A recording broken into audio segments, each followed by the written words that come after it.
বক্তব্য নিয়ে এসছেন বাংলাদেশ খেলাফত মজলিস গাজীপুর মহানগরের সমাজ কল্যাণ সম্পাদক মুফতি মঞ্জুরুল হক নোমান।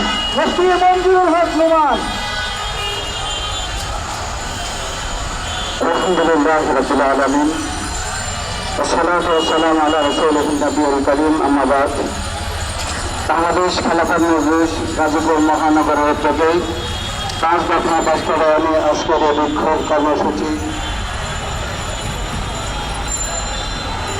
বিক্ষুব্ধ জনতা, আমরা অনেক কিছু দেখেছি, আমাদের কাছে স্পষ্ট রয়েছে।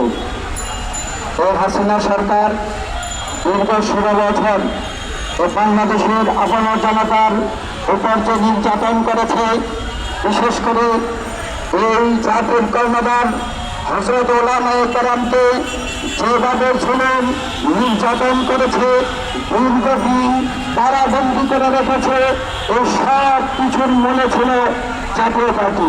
ঠিক না? যদি জাতীয় পার্টি যদি নির্বাচনে তখন না যেত, তাহলে শেখ হাসিনা সে সরকার গঠন করতে পারত না।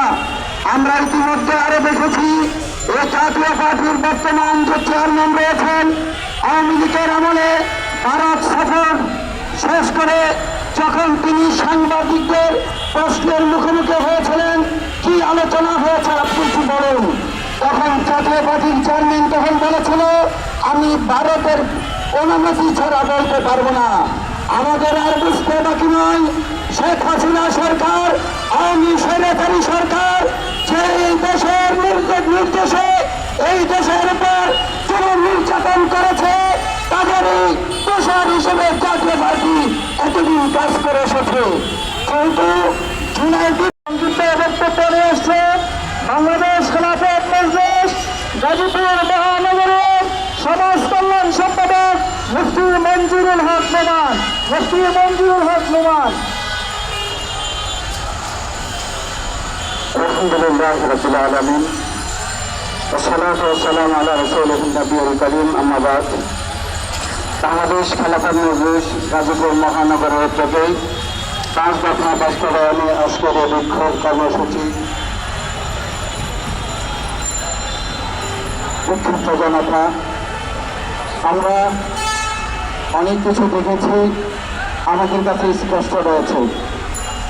এই হাসিনা সরকার দীর্ঘ 16 বছর বাংলাদেশের আপন জনতার উপর যে নির্যাতন করেছে, বিশেষ করে এই জাতির কর্ণধার হযরত উলামায়ে কেরামকে যেভাবে ছিলেন নির্যাতন করেছে, দীর্ঘদিন কারাবন্দী করে রেখেছে, এই সব কিছুর মনে ছিল জাতীয় পার্টি।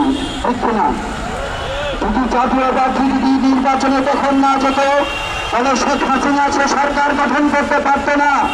আমরা ইতিমধ্যে আরো দেখেছি এই জাতীয় পার্টির বর্তমান যে চেয়ারম্যান রয়েছেন, আওয়ামী লীগের আমলে ভারত সফর শেষ করে যখন তিনি সাংবাদিকদের প্রশ্নের মুখোমুখি হয়েছিলেন, কি আলোচনা হয়েছে আপনি কি বলুন, তখন জাতীয় পার্টির চেয়ারম্যান তখন বলেছিল, আমি ভারতের অনুমতি ছাড়া বলতে পারবো না।